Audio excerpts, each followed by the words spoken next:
एक राजा को राज करते करते काफ़ी समय हो गया था।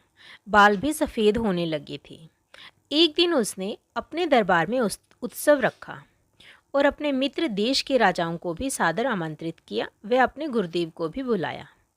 उत्सव को रोचक बनाने के लिए राज्य की सुप्रसिद्ध नर्तकी को भी बुलाया गया। राजा ने कुछ स्वर्ण मुद्राएं अपने गुरुजी को भी दी ताकि नर्तकी के अच्छे गीत व नृत्य पर वे भी उसे पुरस्कृत कर सकें। सारी रात नृत्य चलता रहा। ब्रह्म मुहूर्त की बेला आई। नर्तकी ने देखा कि मेरा तबले वाला ऊँघ रहा है और तबले वाले को सावधान करना जरूरी है, वरना राजा का क्या भरोसा दंड दे दे। तो उसको जगाने के लिए नर्तकी ने एक दोहा पढ़ा। घड़ी गई थोड़ी रही, या में पल पल जाए, एक पलक के कारणे यूं न कलंक लगाए। अब इस दोहे का अलग अलग व्यक्तियों ने अपने अनुरूप अर्थ निकाला। तबले वाला सतर्क होकर बजाने लगा। यह दोहा गुरुजी ने सुना तो गुरुजी ने सारी मोहरें उस नर्तकी को भेंट कर दी।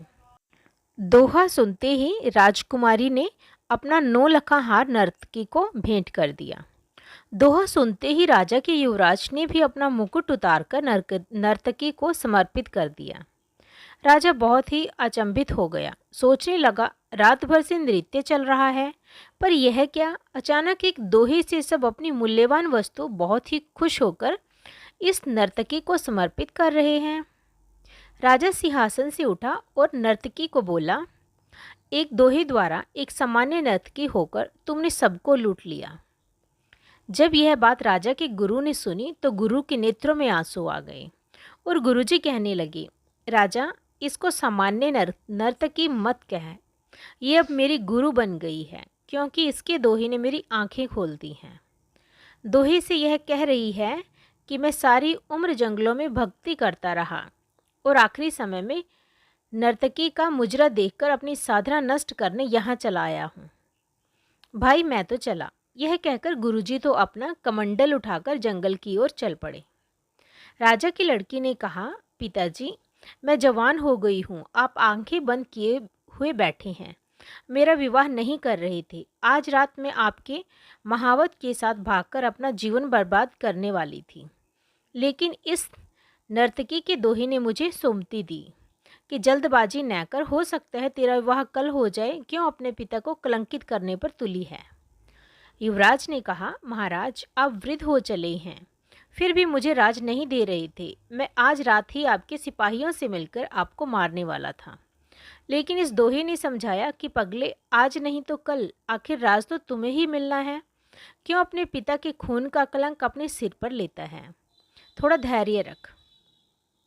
जब ये सब बातें राजा ने सुनी तो राजा को भी आत्मज्ञान हो गया। राजा के मन में वैराग्य आ गया। राजा ने तुरंत फैसला लिया, क्यों न मैं अभी युवराज का राज तिलक कर दूं।